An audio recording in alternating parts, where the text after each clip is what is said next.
capítulo, intitulado A Literatura e Considerações Iniciais, propõe que aperfeiçoe seus conhecimentos sobre a teoria literária, ciência que, como você já sabe, se dedica ao estudo da literatura, ocupando-se de suas formas e dos conteúdos nesta apresentados. Por isso, o capítulo apresenta como objetivos estabelecer relações entre arte e literatura, verificando suas contribuições para a cultura atual, compreender alguns conceitos de literatura, relacionando-os com os contextos em que foram gerados e distinguir os gêneros literários e suas principais características. O capítulo se inicia com uma breve discussão sobre a arte, para que não perca de vista a ideia de que literatura, tal como a concebemos nesse caderno e nas perspectivas do próprio curso de letras, é uma arte e apresenta todas as interrogações e indefinições que esse campo gera. Por que tais interrogações e indefinições? Porque a arte se preocupa com a subjetividade humana, com as formas com que cada um lida com os seus sentimentos, com a subjetividade dos outros e com o mundo em que se insere. A mesma perspectiva se aplica à ideia de literatura, já que, como mencionei no início dessa exposição, a literatura é um dos ramos da arte. Por isso, não há como apresentar uma definição fechada. Sua forma de ser concebida muda de acordo com a maneira como a sociedade muda suas formas de ver o mundo e de interpretar a si mesma. No entanto, há algumas pistas que podem ajudá-lo ou ajudá-la a perceber se o texto é ou não literário.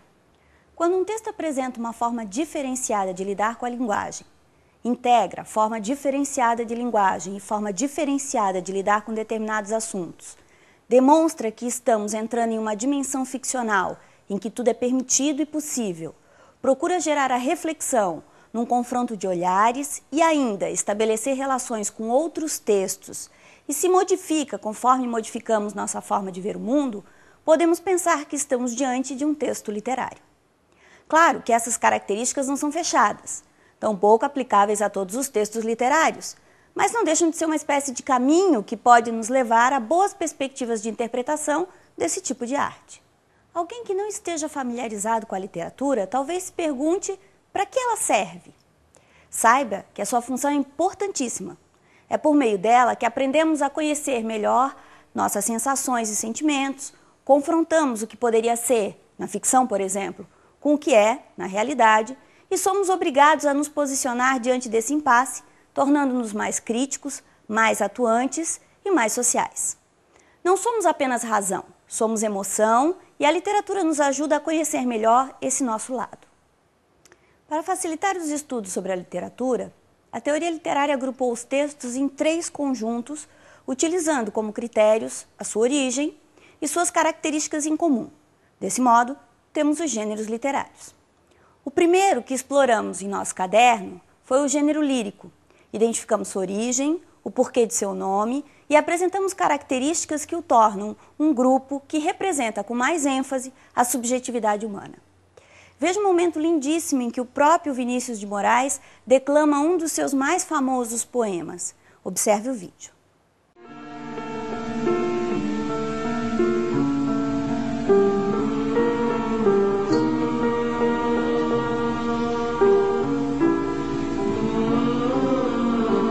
De tudo, ao meu amor serei atento antes. E com tal zelo, e sempre e tanto, que mesmo em face do maior encanto dele se encante mais meu pensamento. Quero vivê-lo em cada vão momento, e em seu louvor hei de espalhar meu canto. E rir meu riso, e derramar meu pranto ao seu pesar, ao seu contentamento. E assim, quando mais tarde me procure, quem sabe a morte, angústia de quem vive, quem sabe a solidão, fim de quem ama, eu possa me dizer do amor que tive, que não seja imortal, posto que é chama, mas que seja infinito enquanto dure. Eu sei que vou sofrer a eterna desventura de viver, à espera de viver ao lado teu. por toda a minha vida.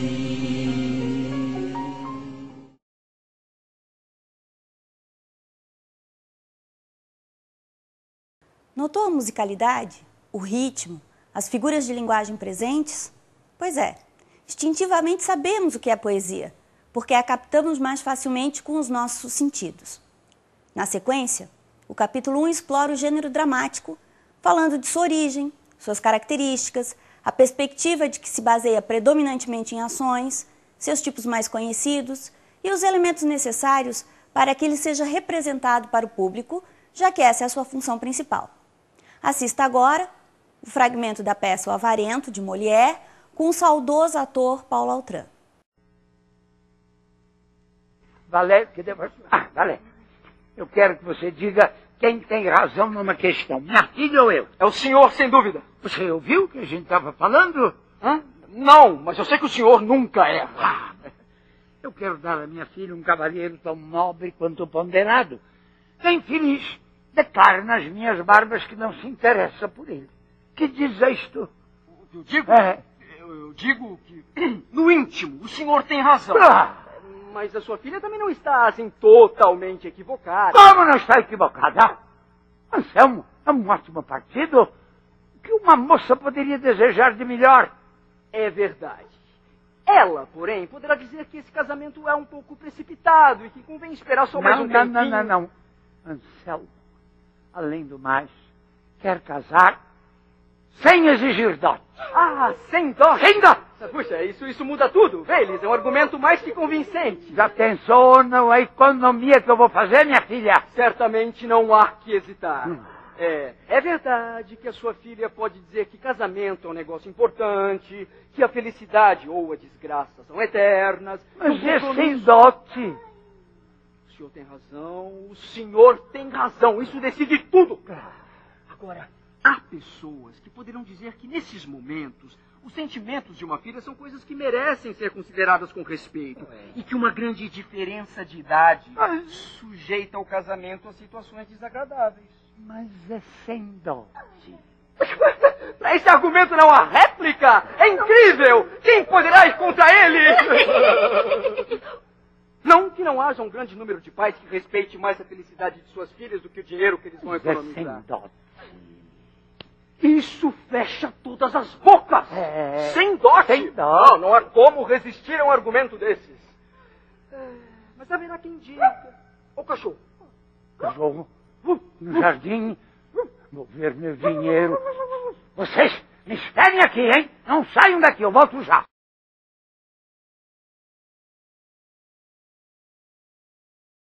Temos diante de nossos olhos pessoas que incorporam as personagens e as tornam vivas.